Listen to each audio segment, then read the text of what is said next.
You remember AOC before she was in Congress, she used to say things like this? The Democratic Party does not do more unless it is pushed. So we need to push them. And they don't like it. I think I annoy them, but but that is our job. That's our job.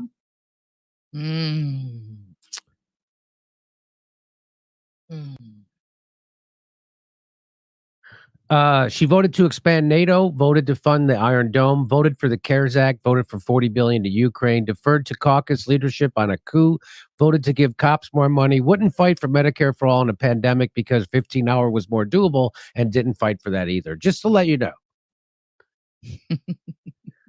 And hey, is Alexandria Ocasio-Cortez an insider now?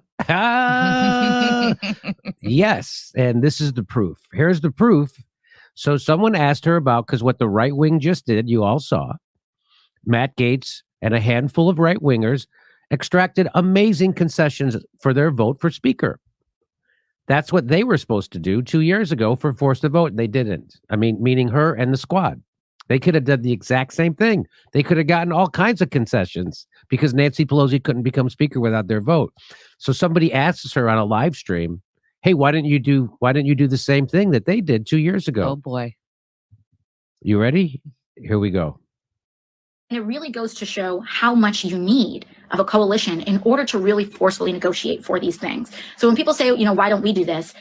First of all, there's a lot of cost and dysfunction. Second of all, those people who are holding out right now, they may have made certain structural gains, but they have also made incredible reputational and relational harm within their caucus. And so if you are trying to get something done within your caucus moving forward, you still need members of your caucus. And that at the core is an element of electoral politics that is simply inescapable. So I don't know if you realize what she's doing, but what she's doing here is she's coming out of the closet and she is officially renouncing her bring the ruckus. Remember, you got to bring a ruckus. You got to push the Democratic Party. She is officially renouncing that persona, and she's admitting that she's an institutionalist working within the Democratic Party. Here we go. Even when you look at someone like Bernie Sanders' tenure in the House, where he was the amendment king, you needed your party to pass your amendments. And so, you have this faction that is in a lot of trouble moving forward, including despite having made certain structural gains. So, again, I'll tell you what she just said again. The Freedom Caucus won, she says. But they really lost because now everybody hates them. And then how are they going to get things done now that everybody hates them? They already got everything done they wanted done. They got it.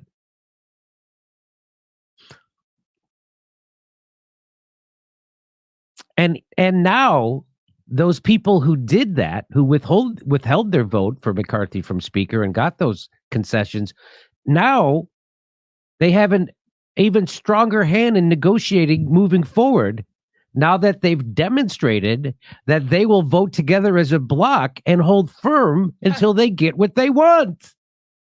They actually have more power. But according to AOC, it's not about using your leverage to get things you want. It's about making friends with other legislators in your party. That's what she's saying. She's saying, now a lot of people don't like them, are angry at them. Yeah, we didn't send you there. It's not a prom. We sent you there to do a hostile takeover of the Democratic Party. And now she's just admitting, I'm an institutionalist, you guys. I work in on the inside. We're never going to cross the party. Now, you heard what she said. Now watch this. What the Bronx and Queens needs is Medicare for all. We can do it now. It takes political courage. Start bringing the ruckus on the Democratic Party. That is our job. It's great that everyone thinks these issues are important, we need to make them urgent. This country has only ever changed for the better by groups of people that were willing to put everything on the line for a better future. That's how we got the civil rights movement, the women's rights movement. That's how we got the labor movement, queer rights and marriage equality. It didn't happen by people playing it safe. We have to give it all we got. Don't people realize that the most powerful position you can be in is when you are not materially attached to a position of power? If you're a one-term Congress member, so what? You can make 10 years worth of change in one term if you're not afraid. The Democratic Party does not do more unless it is pushed. So we need to push them. And they don't like it. I think I annoy them, but but that is our job. That's our job. All of Washington is not incentivized, on the whole, not incentivized to work in actually expediting guaranteed healthcare in the United States. Now, does that mean it's not going to happen? Absolutely not, because mass movement organizing can force it to happen. Force it to happen. Do not trust any political party to automatically work in your interest. I call on everybody in independent media to join this mission. Force it to happen. Force the Congress to show which side are they really on. No vote for Nancy Pelosi unless Medicare for all is put on the House floor for a vote. Start bringing the ruckus on the Democratic Party. So now she says, "Oh, I gotta be nice to people. We gotta work together. We gotta be united. I gotta play an inside game." The people who did that, they caused a ruckus. Nobody likes them. So here she's going to go on. She has more. I mean, this was like very bloody. Like, think of it like a really bloody bar fight. Like, no one comes out with all their teeth, without any broken noses. Like, everyone has had some blood drawn, and we haven't even been sworn in yet. As opposed to the Democratic caucus. Now, the strength here, when you are in a minority, the play here is to be united as much as possible, because if you don't have people who break, then you can pick off the other side with just a matter of a handful of people. So as long as Democrats don't, remain united in a minority, then all the votes you need to win on a certain thing are, depending on how a margin is, 3, 4, or 5. So again, listen to what she's saying.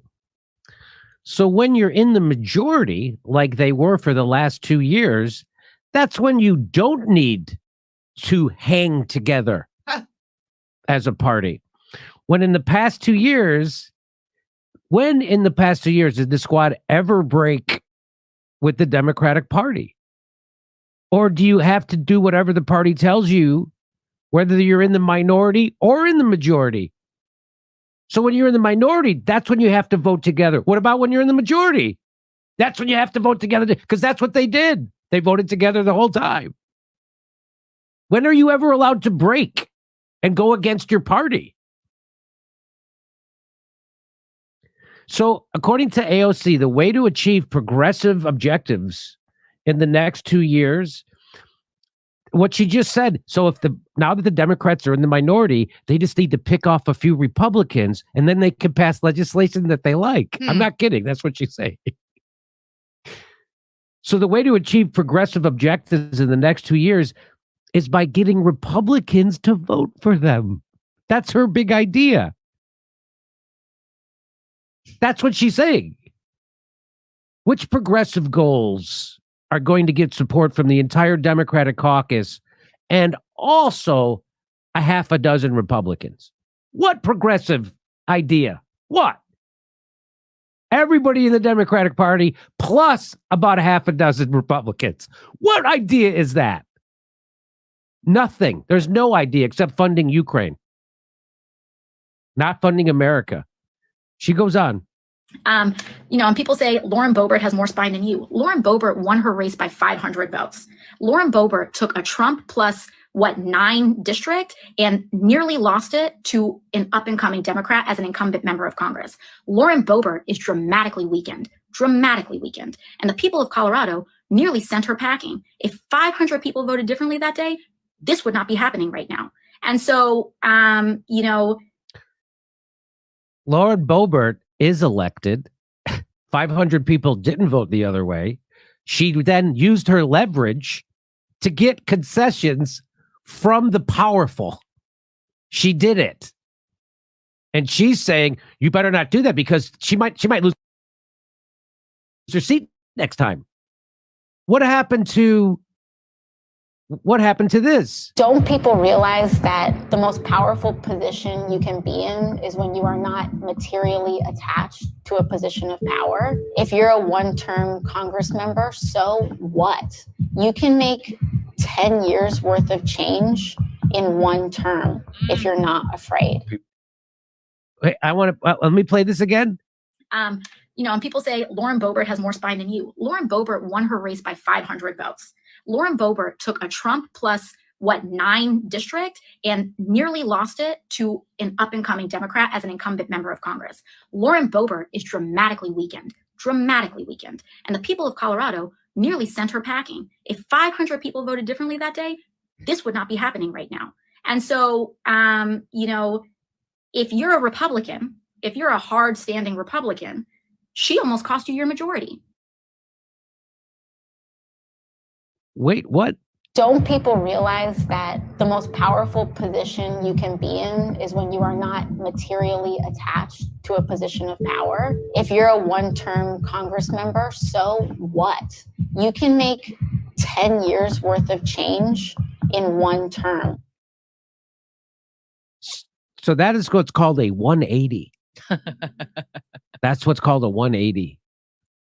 Lauren Boebert is doing what she just said that she's supposed to do. And AOC sounds like a Republican.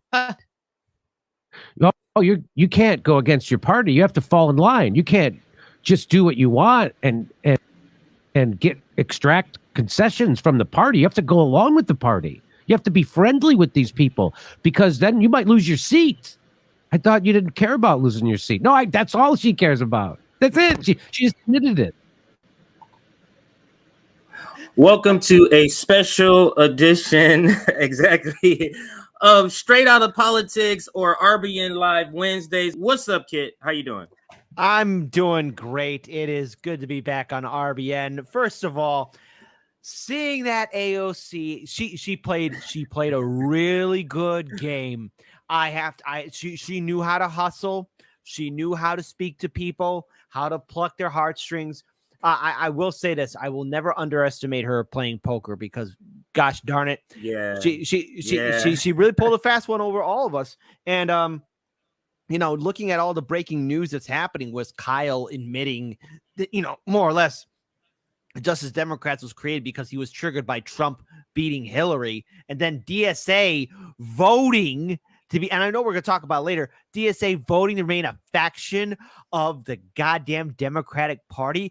I read that article not once, but twice, and even rereading it for the morning show that was earlier today. I'm like, what the like we were played from the start. Bernie was never going to do anything. It was, the evidence was before us, and we ignored the canary in the coal mine. There's no reforming the Democratic Party. And somebody asked, like, gee, Kit, you seem almost you're so happy and giddy. Because I posted a poll on our community page, were you tricked by Justice Democrats? And I'm like, yeah, I'm happy. Because you know what? It's funny to see all these hack frauds be revealed as a scam artist that they are. I saw your episode this morning, and the part with Kyle, I didn't know the video was out. I almost started the stream with that video because he's making it seem like the way they started it, that was a good way. But that's so funny because a lot of the things he said, why they started it, is supposed to be adversarial to the Democratic Party. He doesn't have that position right now.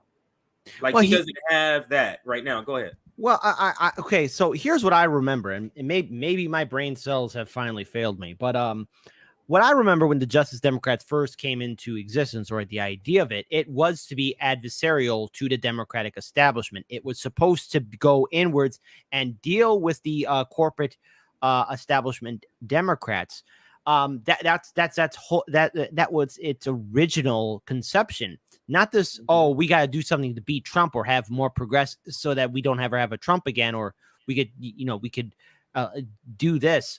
It was what was sold to people at the time was we can change the Democratic Party from the inside out. And what I find interesting and very pathetic at the same time, because this is when we were still on radio, the Justice Democrats leadership at the time went after Cenk Uygur for his articles that he wrote long before TYT came into existence, that these were like, misogynistic, conservative leaning articles. Some of them were sexist towards women. And, when I first heard that, I was like, well, wait a minute. Cenk apologized for those articles long before even the 2016 primary ever happened. Like he said, I remember, because I used to watch TYT back in the day. And I heard Cenk like, hey, look, I apologize for this. So when they kicked them out, I'm like, wait a minute, you dumb idiots. TYT has the largest platform. They got millions of subscribers. You need them so that you can promote your candidates. You guys are shooting yourselves in the foot to be self-righteous. What? And now seeing where the Justice Democrats have led to, anyone that donated money to the Justice Democrats, I'm so sorry. There was never, ever going to be any kind of follow through or plan. And Kyle now admitting, seeing his own child, quote unquote, his own baby fall apart. It's just like, well, gee, Kyle, if it was just to stop Trump, well, then it was always destined for failure and you were never serious. And once again, TYT has milked people out of their money. Never forget, they asked people for $2 million for their 4 horsemen of the apocalypse, even though they got that $20 million in Katzenberg cash. They had Sean King, Michael Tracy, Nomiki Cox, and Jordan Sheridan. Those were their 4 horsemen. Whatever happened to that $2 million, Cenk?